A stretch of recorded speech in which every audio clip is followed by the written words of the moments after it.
My name is Sam Motten, and with me is Jason Book, and in this video we're going to be talking about Superman issue 47, which is written by Gene Luen Yang, and their art is by mainly Howard Porter, but a few pages were done by some other artists filling in, I believe. And this is Savage Dawn, or it's the issue that really kind of leads us into Savage Dawn, which is the next main thing that's happening in the Superman titles.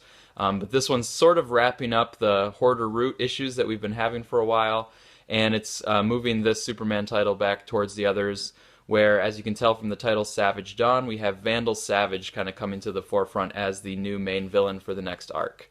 But with this issue 47 kind of wrapping up the Hoarder Root stuff, kind of bringing the Myth Brawl stuff to an end, what'd you make of the issue, Jason?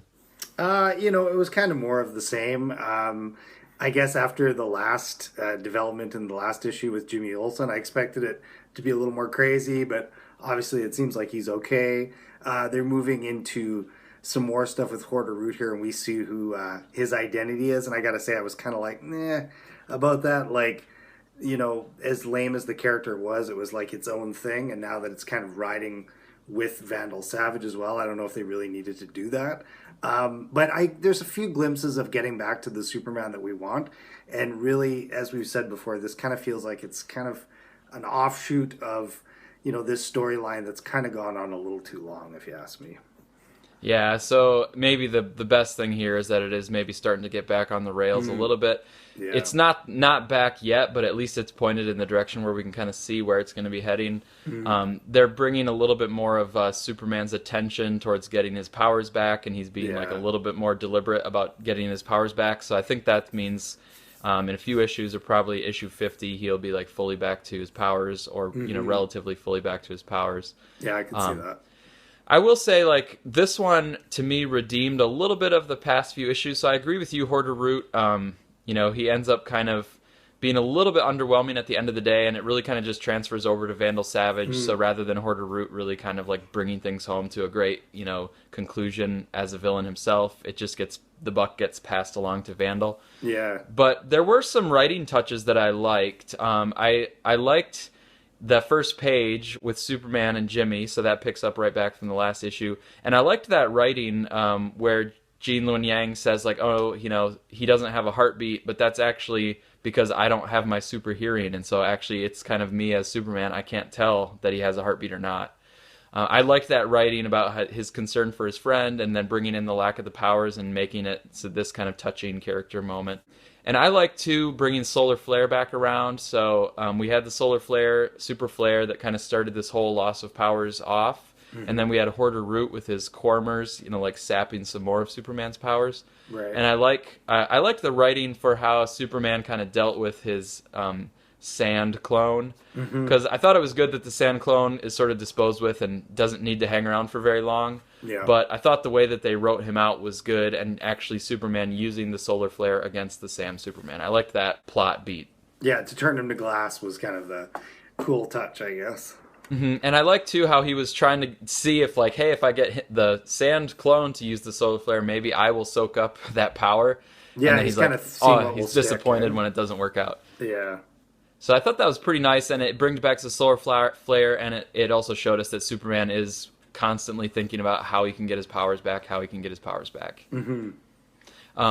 Now, we got some more moments with Jimmy, so this was another thing where I kind of like had to tip my hat to Gene Yang for the writing, where earlier in these issues where we were kind of just like not very impressed with what was going on and what's he doing, he had this ultimatum where Superman recorded this video and said, if you hurt my friends, I'll hurt you. Yeah. And then Hoarder Root used that against him and said, hey, I hurt your friend, so what are you going to do to me? And I thought it brought that little story thread, I thought it brought it to a nice conclusion by having Jimmy Olsen actually be in the Hoarder Root, suit, or be the Hoarder Root node. And so basically Hoarder Root is saying, hey, return your revenge upon me. But if Superman had done that, he would have actually killed his own friend Jimmy. And so I thought it was nice that Superman showed restraint. He kind of backed off of his revenge kick. Yeah.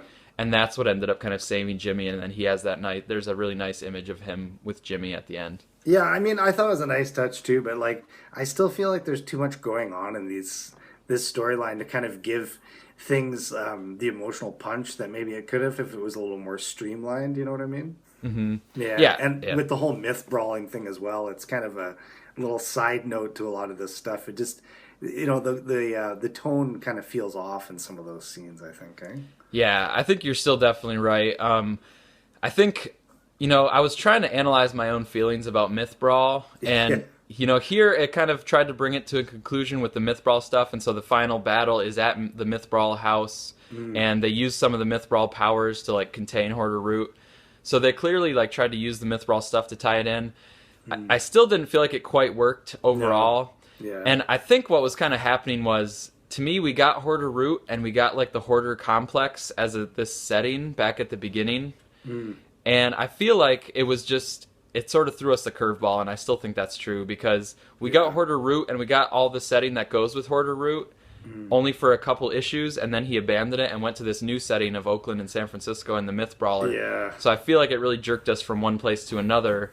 And yes, he brought them together here at the end, but I still feel like I maybe could have gone along with the Myth Brawl stuff better if it had just been like the start of the story was Myth Brawl and then stuff was going on, but instead we had this like left turn and then a right turn. yeah. It almost feels like two separate ideas they probably had in a writer's room, and they said, "Well, what if we put them together?" And sometimes that can work, and sometimes it doesn't. That's my feeling about it.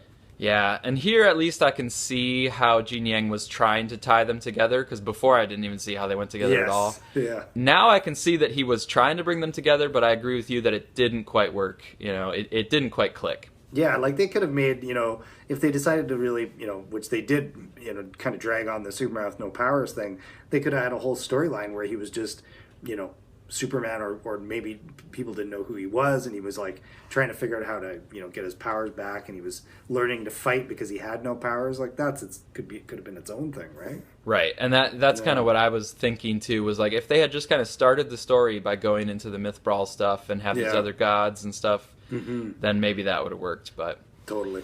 so yeah, at least we're looking to something else. And I did want to give a nod to the old Denny O'Neil stuff from the '70s because I was looking up about the Sand Superman and how that's kind of a nod to Denny O'Neil Oh and yeah. the Cormers as well. So Oh, that's cool. yeah, I'll have to pick that one back up and see maybe that'll redeem this one a little bit more. What did you make of the change in artist? So my take was this Howard Porter probably was a few pages short of meeting the deadline, and so they got Maybe, some eh? fill-ins. Raymond Bermudez and Tom Derenick. To me, it kind of threw me out a little bit on those 4 pages. Yeah, I mean, at least they were kind of like flashback scenes, like Jimmy was having, these memories, which weren't really super well explained why he was having those too. But yeah, it kind of took you out of the story a bit. It could have been a little more punch to it if it was the same artist still, or it seemed kind of like came out of left field. This thing with it being like his Vandal Savage's son, and they create this character, and then he kills the actual guy, and like once again it just seemed kind of off for what Superman is. But like we've said before, at least it's almost over, I think.